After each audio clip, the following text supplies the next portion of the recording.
Omuzannyo gw'eggaali z'empaka gwe gumu ku mizannyo emiganzi mu ggwanga Uganda. Era empaka eziwerako zitegekebwa wano ekibiina ekiddukanya omuzannyo guno ekya Uganda Cycling Association n'ekigendererwa eky'okutumbula ebitone. Mu mizannyo egyakiikiridde Uganda mu Olympics e Paris kwabaddeko n'omuzannyo gw'eggaali nga Charles Kajimu, champion wa Africa, ye yatukiikirira. Aba Uganda Cycling Association batongoza kalenda y'omwaka guno ng'empaka zonna za kutegekebwa aba Moonlight Events be basse nabo omukago.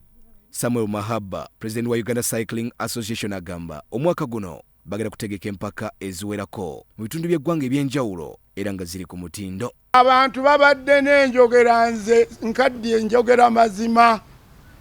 Ffe bwe tunaagenda mu kibiina tebajja kutuwa license batukoledde birala. We need proper qualified professional people to work with. Naffe tubeereko nga boxing club, athletics, swimming, atenga eyaffe erina mileage. Nyenze nkimanyi nti eno gye tubadde wansi nze oli yaŋŋamba tetusobola kusoma ku gaali nze okugulu kunene kwe kusamba. Yansa gye yagamba.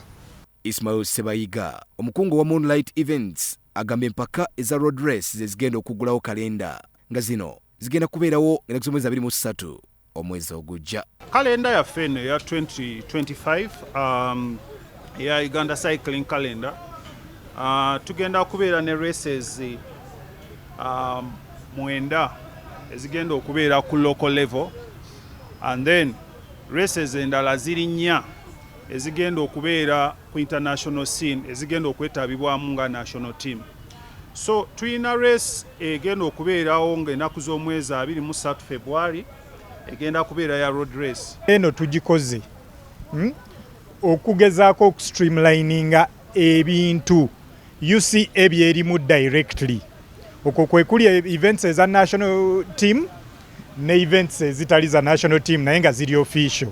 Tetusobola ate kola kintu kirala kiremesa growth ya muzannyo ku grassroots. Kuba ffenna twagala gukule.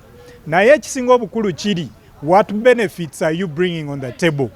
Ng'omuntu ategeka eggaali ate alina ekigendererwa ekya UCA ekyokulaakulanya omuzannyo ku grassroots. Ategeezezza nti bakutalaga ebitundu by'eggwanga ebyenjawulo nga basomesa abantu ku muzannyo gw'eggaali.